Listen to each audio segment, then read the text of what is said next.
दोस्तों मेरी video direct पाने के लिए सब्सक्राइब ऑप्शन पे क्लिक कीजिए। नमस्कार दोस्तों, मैं अमित कूदवाल आप लोगों का स्वागत करता हूं मेरे चैनल में। और आज मैं बताने जा रहा हूं आपको कि कैसे पता करें कि आप मांगलिक हैं या नहीं, यानी मंगल दोष आपके ऊपर है या नहीं। तो इसके लिए सबसे पहले आपको चाहिए आपकी कुंडली, लग्न कुंडली। और उसके लिए एक वीडियो मैं अपलोड कर चुका हूं, जिससे आप एक एप्लीकेशन अपने मोबाइल में डाउनलोड कर सकते हैं।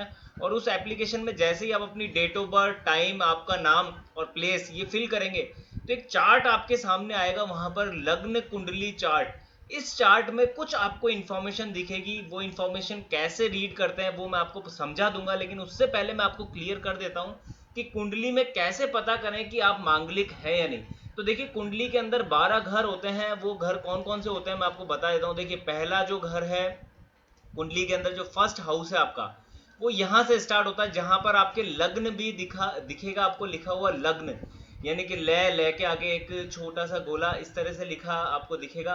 तो यहां से हाउसेस स्टार्ट होते हैं। नंबर आपके अलग लिखे होंगे किसी के। ये जो फर्स्ट हाउस है इसमें 12 भी लिखा हो सकता है, 8 लिखा हो सकता है, 9 लिखा हो सकता है। ये अलग चीज है। ये मतलब है कि कौन से नंबर की राशि उस घर में बैठी है। तो घर अलग बात हो गई, नंबर अलग बात हो गई, लेकिन मैं आपको नंबर इसलिए बता रहा हूँ यहाँ पे कि आप समझ जाएं कौन से जो घर हैं वो कैसा इफेक्ट डालते हैं और कौन से घर के कारण मांगलिक दोष होता है। तो ये फर्स्ट हाउस है, ये सेकंड हाउस है। हर घर का अलग अलग प्रभाव होता है। जैसे कि पहला घर जो है नेचर, स्वभाव को बताता है, हमारे चरित्र को, हमारी बॉडी, बॉडी का कलर, ऐसी इंफॉर्मेशन हमें देता है। दूसरा जो है वाणी स्थान है, और इसके साथ साथ में ये धन का स्थान भी है। और ऐसे ये सारे घर कुछ ना कुछ इंफॉर्मेशन देते हैं। इसके बारे में और डीप हम बात करेंगे, लेकिन सबसे पहले आज के टॉपिक के ऊपर, क्योंकि हम बात कर रहे हैं मांगलिक दोष, तो इसकी मैं आपको जानकारी दे देता हूं। तो ये इस तरह से कुंडली का देखिए आप चार्ट चलता है। ये फोर्थ हाउस है कुंडली के अंदर, ये फिफ्थ है। ये कभी भी चेंज नहीं होते। देखिए, जो नंबर है कुंडली में जो चेंज हो रहे हैं, आप किसी की भी कुंडली देखेंगे तो ये नंबर्स आपको अलग अलग लिखे हुए दिखेंगे, वो अलग बात हो गई। लेकिन कुंडली में जो घर होते हैं वो कभी चेंज नहीं होते। सातवां घर हरदम अगर पत्नी का है तो पत्नी का ही रहेगा, ये यहाँ से चेंज नहीं होगा। अगर मान लीजिए यहाँ पर, जैसे मैं अभी आपको बता रहा हूँ कि ये सातवां जो घर है ये बिजनेस पार्टनर और वाइफ का होता है, या लाइफ पार्टनर का होता है, यानी कि वाइफ मतलब लड़कियों के लिए हस्बैंड का, लड़कों के लिए वाइफ का। तो अगर इस घर के अंदर 3 नंबर लिखा है तो इसका मतलब ये नहीं है घर चेंज हो गया, घर यही रहेगा। 3 नंबर का मतलब ये है 3 नंबर की जो कह सकते हैं आप राशि जो है, 3 नंबर की राशि वो यहाँ पर बैठी है। तो उसके अकॉर्डिंग आपको ये पता पड़ेगा कि भाई 3 नंबर की राशि यानी मिथुन राशि यहाँ बैठी है। अगर 3 नंबर लिखा है तो ये मैं आपको इन्फॉर्मेशन और डिटेल में आगे दे दूंगा कि किस तरह से कुंडली को रीड करते हैं। तो ये कुछ घर हैं, मैं आपको ये हाउसेस बता रहा हूँ यहाँ पर किस तरह से आप चेक करेंगे हाउसेस। तो ये है 8वां घर, और कुंडली में जो ये है 9वां, 9th हाउस, और ये है 10वां घर, जिसे हम कर्म स्थान भी बोलते हैं। बिजनेस आदि कौन सा करेंगे, जॉब क्या करेंगे, वो यहाँ से पता चलता है। इसके अलावा ये है 11वां, और ये है हमारा 12वां जो मोक्ष स्थान है, विदेश यात्रा का है, और साथ साथ में व्यय स्थान भी है। तो कुंडली के अंदर ये 12 घर होते हैं, और इन 12 घरों के अंदर किस जगह पर आपके मंगल बैठा है। मंगल यानी जहां कुंडली में आप देखें, मैं के आगे एक डॉट दिखेगा आपको, यानी कि मंगल वहां पर है। अगर कुंडली में आपके, अब मैं यहाँ पर आपको कलर से ड्रॉ करके बता रहा हूँ, जो आपका फर्स्ट हाउस है कुंडली के अंदर, पहला जो घर है, अगर इसके अंदर मंगल बैठा है तो आप मांगलिक हैं। इसके अलावा जो आपका सेकंड हाउस है उसमें अगर आपके मंगल बैठा है तो भी आप मांगलिक हैं। इसके अलावा आपके फोर्थ हाउस में अगर मंगल बैठा है तो भी आप मांगलिक कहलाएंगे। और 7th हाउस में अगर मंगल है तो भी मांगलिक हैं, और 8th हाउस में अगर मंगल है तो भी मांगलिक हैं, और 12th हाउस में अगर आपके मंगल बैठा है तो भी आप मांगलिक कहलाएंगे, यानी आप पे मंगल दोष है या मंगल का गहरा प्रभाव है। अब अगर मांगलिक दोष आ जाता है इस कंडीशन में, तो मांगलिक की मांगलिक से ही शादी करनी पड़ती है। उसके पीछे का लॉजिक क्या है, क्या कारण है, वो भी मैं आपको समझा देता हूँ। और साथ साथ में आपको ये क्लियर कर देता हूँ कि इसका उपाय क्या है। ऐसे बहुत से लोग हैं जिनकी शादी हो चुकी है, उन्होंने कुंडली मिलान नहीं करा, लेकिन अब पता चल रहा है उनको कि भाई मंगल दोष है, इस कारण से घर में परेशानी रहती है, लड़ाई झगड़े रहते हैं, हस्बैंड वाइफ में आपस में बनती नहीं है। तो क्या करें, उसका मैं आपको उपाय बताने जा रहा हूँ। लेकिन सबसे पहले मैं आपको ये बता दूं कि क्या कारण है, ऐसा क्या लॉजिक है जिसके कारण से मंगल जो है वो अगर आपके इन ग्रहों के अंदर बैठा है तो दुष्प्रभाव हमें मिलते हैं। तो देखिए, मंगल के बारे में आपको मैं समझा देता हूँ। अगर मंगल इन ग्रहों में आपके बैठा है तो आप मांगलिक कहलाएंगे। उस कंडीशन में अंदर आपका जो स्वभाव है वो उग्रता वाला, यानी उग्र स्वभाव आप इसे कह सकते हैं, गुस्से वाला स्वभाव भी आप इसे कह सकते हैं। मांगलिक दोष जो होता है उनके अंदर थोड़ी गर्मी ज्यादा होती है, यानी कि स्वभाव के अंदर आपको गर्माहट नजर आएगी, और गुस्सा भी इन लोगों को बहुत जल्दी आ जाता है। और गुस्सा अगर चरम सीमाओं पर पहुंच गया तो ये अच्छा बुरा उनके साथ क्या होने वाला है भविष्य में ये चीज नहीं देखते हैं, इससे इनको बहुत ज्यादा नुकसान होता है।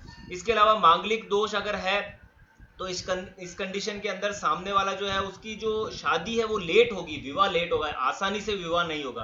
कभी कभी कुंडली मिलान के कारण भी लेट हो जाते हैं, और कभी कभी अगर वो कुंडली मिलान नहीं भी कर रहे तो भी विवाह लेट होने के चांसेस होते ही होते हैं। और इसके अलावा अगर मांगलिक दोष है, यानी कि उसकी ऐसे व्यक्ति से शादी हो गई है जो मांगलिक नहीं है, तो उस कंडीशन के अंदर जो शादी होने के बाद घर में तनाव रहेगा, कलह रहेगा, लड़ाई झगड़ों वाली स्थिति रहेगी। और दो जो मांगलिक लोग हैं वो आपस में अगर विवाह करते हैं तो उसके दुष्प्रभाव जो है वो खत्म हो जाते हैं, दूर हो जाते हैं। लेकिन मैं आपको ये बता देता हूँ कि क्या कारण है, ऐसा क्यों होता है। अगर आपकी कुंडली के अंदर मांगलिक दोष है तो इसके लिए दोनों ही मांगलिक लोगों की शादी कराएं तो ये प्रभाव खत्म होगा। देखिए, अगर हस्बैंड भी मांगलिक है और वाइफ भी मांगलिक है, हस्बैंड वाइफ दोनों मांगलिक है, तो वो मांगलिक दोष बिल्कुल समाप्त हो जाता है। तो इस तरह से आप सबसे पहला जो मेन इसके पीछे सबसे बड़ा जो मतलब आप उपाय कर सकते हैं वो यही है कि मांगलिक से मांगलिक की ही शादी हो। अगर ऐसा करेंगे तो ही यह मांगलिक दोष समाप्त होगा। अगर आप ऐसा नहीं करेंगे तो ये मांगलिक दोष समाप्त होने वाला नहीं है। लेकिन उसके लिए अगर कुछ उपाय भी बताए गए हैं, अगर आप करना ही चाहते हैं विवाह, तो उस कंडीशन के अंदर ऐसा भी बताया गया है कि अगर मांगलिक की मांगलिक से शादी होती है वैसे और नहीं है अगर अपोजिट पार्टनर मांगलिक, तो उस कंडीशन के अंदर आपको सामने वाला जो है उसको आपको विवाह करवाना पड़ेगा किसी पेड़ से, यानी किसी पेड़ से आप उसकी शादी करवा दीजिए। जैसे रस्में होती है शादी की, पंडित जी के थ्रू जो फॉर्मेलिटी होती है विवाह के लिए वो करवानी पड़ती है। किसी कुंभ जो होता है, कलश जो होता है, उसके साथ विवाह करवाना पड़ता है। तो ये फॉर्मेलिटी एक तो होती है। और अगर मान लीजिए विवाह हो ही चुका है, आपको पता चला कि भाई एक लाइफ पार्टनर मांगलिक है एक नहीं है, तो उस कारण अगर आपस में नहीं बन रही है तो आपको क्या करना है, उस कंडीशन के अंदर आपको मंगलवार के दिन हनुमान जी के मंदिर जाना है, हनुमान जी की पूजा करनी है, और साथ साथ में अगर हो सके तो हनुमान चालीसा का भी पाठ करें। उससे आपको बहुत ज्यादा रिलीफ मिलेगा, बहुत ज्यादा घर के अंदर जो स्थितियां बिगड़ी हुई है वो अपने आप मतलब अच्छी पोजीशन के अंदर आ जाएगी। और इसके अलावा अगर मान लीजिए कि मंगल की आप पूजा कर रहे हैं और कोई मांगलिक भी है तो उन्हें मूंगा पहनाएं। अगर सामने वाले व्यक्ति को आप मूंगा पहनाएंगे तो उससे भी मंगल दोष जो है, उनकी जो उग्रता है, गुस्से का स्वभाव है, तेज गुस्सा जो उन्हें आता है, वो भी थोड़ा शांत हो जाएगा। और सोने के अंदर आप उन्हें मूंगा पहना सकते हैं।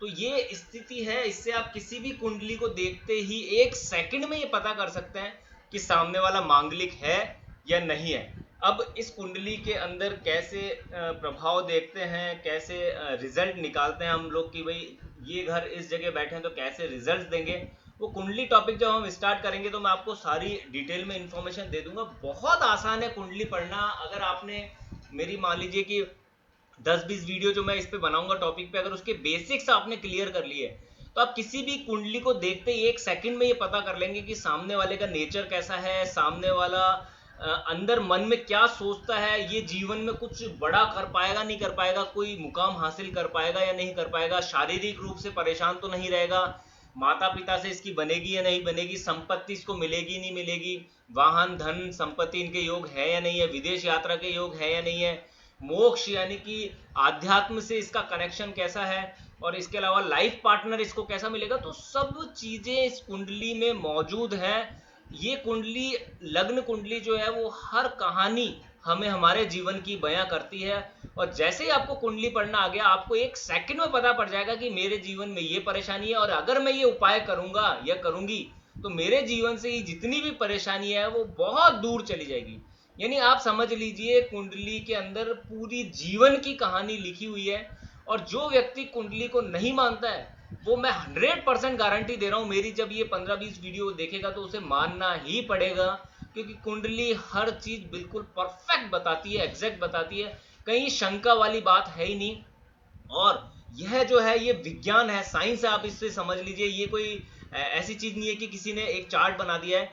ग्रह नक्षत्रों की बकायदा जो डिग्री होती है, जो साइंटिस्ट भी इस चीज को मान चुके हैं कि डिग्री के अकॉर्डिंग हमारे ऊपर प्रभाव पड़ता है। तो जो डिग्री है उसके अकॉर्डिंग जब ग्रह चेंज होते हैं, उनकी गोचर स्थिति आती है, या फिर कोई ग्रह वक्री होता है, या फिर कोई ग्रह जो है वो सीधा चल रहा है, अपनी स्थिति में चल रहा है यानी मार्गी है, तो उसके अकॉर्डिंग जीवन पर इन ग्रहों के प्रभाव पड़ते हैं। हमारा थॉट प्रोसेस चेंज होता है, सोच चेंज होती है, और उसके अकॉर्डिंग हमारे जीवन के अंदर उतार चढ़ाव आते हैं।